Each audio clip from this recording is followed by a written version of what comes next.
Leksiyemizi davamlaştırımız vatandaşım. Leksiyada Sıdık Hacı Kızık noktalar sohbeti. TPP yolga çıktı. Cungo qarab kelevatıdı. Mavzuluk münazara Amerika avazının Xitay tili programımızda 10. ayının 10. günü orunlaştırıldı. Harvard Üniversitesi Harvard Üniversitesi'den Yang Feng Cumhuriyet Akbaratı Washington turuşluq alaydı muhbiri Zhuang Guohua. Cemiyet şunas Qin Shangnu. Məxsus da yazğıcı, siyasi obzorçı Qin Pokong. Qatarlıqla bugün uyuşturulğan münazirəyə qatnaşdı. Bugün bu yerdə Qin Pokong əpəndinin siyasi göz qaraşlarını vətəndaşlara anlatımız. Qin Pokong mundaq görsətdi. TPP Saudi kelişiminin imzalanışı Prezident Obama vazife yütügen devirde kolga keltirgen en zor galbidir. Asiyaga qaytış.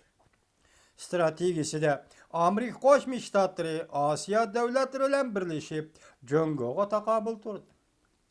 Qudratli harbiy kuchini Osiyoga o'rinlashtirib, Jungoning kengaymichilik qilishini chekladi.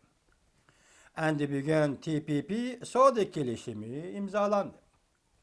Bu digerlik iqtisat, soda iqtisat avamatçısı, iqtisat NATO'su, iqtisat sodası, iqtisat avamatçısı digerliktir.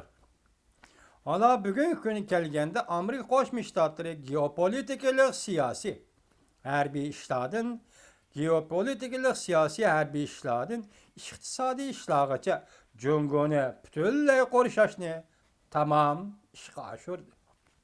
Amerika Qo'shma Shtatlarining uzun muddatlik maqsadi yanada Jungo islohotini, Jungoning o'zgarishini, Jungoning madaniyatlik dunyoga qo'shilishini ilgari surishdan iborat. Demek Qin Pokong nim deydi? Meli iqtisad, meli harbiy ishlar, meli demokratik siyaset cihati Amerika Qo'shma Shtatlari Jungoni qo'rishashni tamam o'rinlab bo'ldi. Tamam ishga oshirib bo'ldi.